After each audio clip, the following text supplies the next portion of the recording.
प्राचीन काल में विंध्याचल की तलहटी में बसा था एक समृद्ध नगर रत्नपुर। वहां का सबसे धनी व्यापारी था सेठ धनपाल। बाहर से वह धर्मात्मा लगता, हर अमावस्या को दान, हर पर्व पर पूजा, पर भीतर उसका हृदय लोभ से भरा था। तौल में मिलावट, उधार में छल और निर्धनों से सूद, यही उसका गुप्त धर्म था। एक वर्ष की बात है, नगर में अकाल पड़ा, अन्न दुर्लभ हो गया। सेठ धनपाल ने अपने गोदामों के द्वार बंद कर दिए और दाम 3 गुना बढ़ा दिए। उसी समय एक रहस्यमय साधु नगर में आया। जटाजूट, भस्म लेपित देह और आंखों में अजीब सी शांति। लोग कहते थे, ये साधु साधारण नहीं, काल तत्व का ज्ञाता है। साधु सीधे सेठ के द्वार पहुंचा। बोला, सेठ, 3 दिन का अन्न दे दो, बदले में मैं तुम्हें वह दूंगा जो धन से भी भारी है।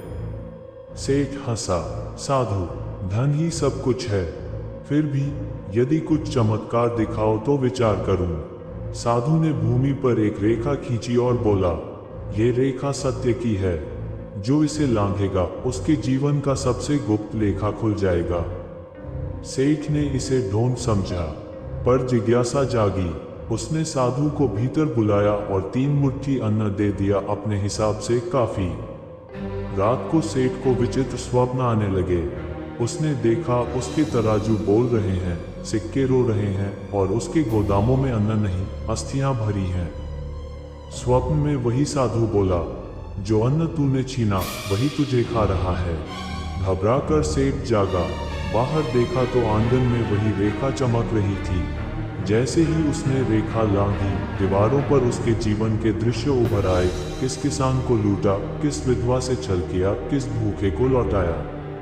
नगर के लोग भी आज जुटे, सबने सत्य देख लिया। साधु फिर प्रकट हुआ, बोला, धनपाल, ये दंड नहीं दर्पण है, अब चुनो। कांपते हाथों से सेठ घुटनों पर गिर पड़ा। उसने अपने गोदाम खोल दिए, दाम घटाए, सूद माफ किया। जैसे ही पहला भूखा पेट भरा, रेखा बुझ गई। साधु मुस्कुराया और अदृश्य हो गया, जैसे कभी था ही नहीं। कहा जाता है, उसी रात रत्नपुर पर अकाल की छाया छट गई और सेठ धनपाल, वह धनी तो रहा, पर पहली बार मन से गरीब नहीं था। आज भी विंध्याचल में लोग कहते हैं, जहां लोभ की रात गहरी हो, वहां सत्य का साधु अवश्य आता है।